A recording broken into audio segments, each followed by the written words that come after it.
V zadnjih mesecih skorajda vsakič, ko gremo na bencinsko črpalko natočit gorivo, doživimo šok. Spet dražje, in to precej dražje. V zadnjem letu se je dizelsko gorivo podražilo za dobrih 30%, bencin za 26%. Sicer je bila inflacija septembra v primerjavi z lanskim letom le 2,4%, kar pomeni, da se zvišanje cen surovin in energentov še ne pozna veliko.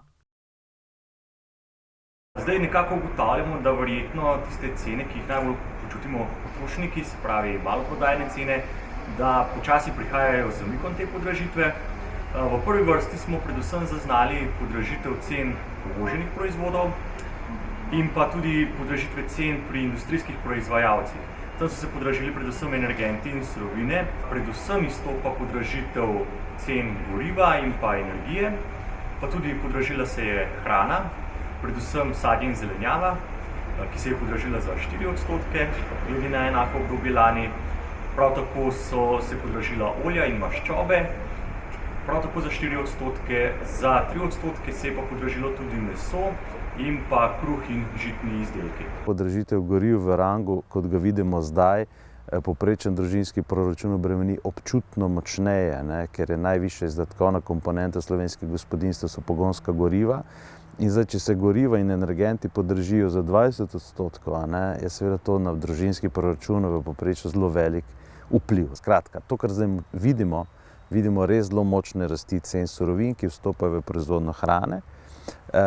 Konkretno v Sloveniji pa dražitve hrane, se pravi višanje cen hrane na ravni maloprodaje, se pravi to, kar potrošniki kupujemo, v povprečju ni zaznati. Dejstvo je, da se dražijo skorajda čisto vse surovine. Te dražitve, ki jih zdaj vidimo, se pravi, že dražijo se žita, soja, zelo močno vstopajo v prehranske verige, temu rečemo. Se pravi, tisti, ki redijo prašiče, tisti, ki redijo govedo, piščance recimo, kupujejo primarne surovine, temu rečemo, kmetijske izdelke, predelke, ki jih potem v krmi pitajo svojim živalem, za mleko, meso, karkoli, jajca, in potem seveda ta višji strošek poskuša res prenesti klavcu, mesnopredelovalni industriji, mlekarni, prodajalcu jajc. In to, se pravi, ta pritisk čuti zdaj v tem trenutku predvsem primarni pridelovalec kmet. Zdaj, ali mu bo zdaj odkupovalec te surovine, trgovec, priznal potem to višjo ceno, je odvisno od tržnih razmer. Rastoče cene energentov pomenijo tudi dražje stroške predelave hrane, vendar pri določenih živilih se moramo zavedati, da v bistvu cene niso globalne, torej vplivajo na to tudi lokalne zakonitosti in predvsem ta lokalne letine žit v soseščini so bile relativno dobre.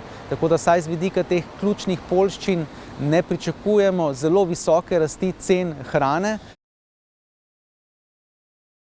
V prihodnjih mesecih nas čakajo podražitve, kako visoko bodo skočile cene, pa nihče ne ve zagotovo. Torej, podražitev elektrike pa plina sploh v bistvu še ni v statistiki. Namreč to so v bistvu vplivi, ki bodo potrošnike prizadeli predvsem v naslednjih mesecih.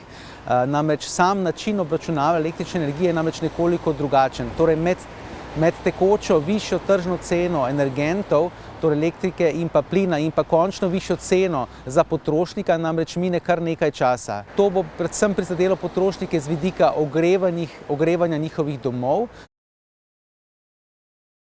Agrarni ekonomist Aleš Kuhar je prepričan, da se vse le ne bo podražilo.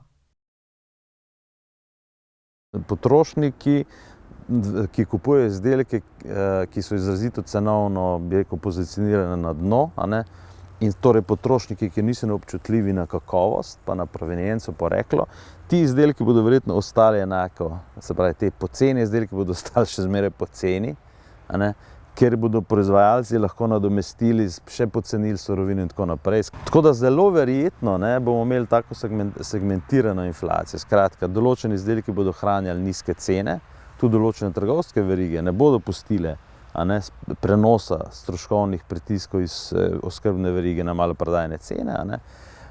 Zelo pestro bo to dogajanje. Večje podražitve lahko pričakujemo po novem letu, ko naj bi bila po napovedih nekaterih strokovnjakov inflacija najvišja v zadnjih 10 letih. Podrobnejši pregled cen hrane pa že kaže, da se je v povprečju zaradi letošnje slabe letine najbolj podražil krompir in to za 26%. Sledijo višje cene jedilnega olja, ovčjega in kozjega mesa, kakava in čokolade v prahu, svežega sadja in morskih sadežev. Podražilo se je tudi goveje, telečje, svinjsko meso ter perutnina. In seveda kruh.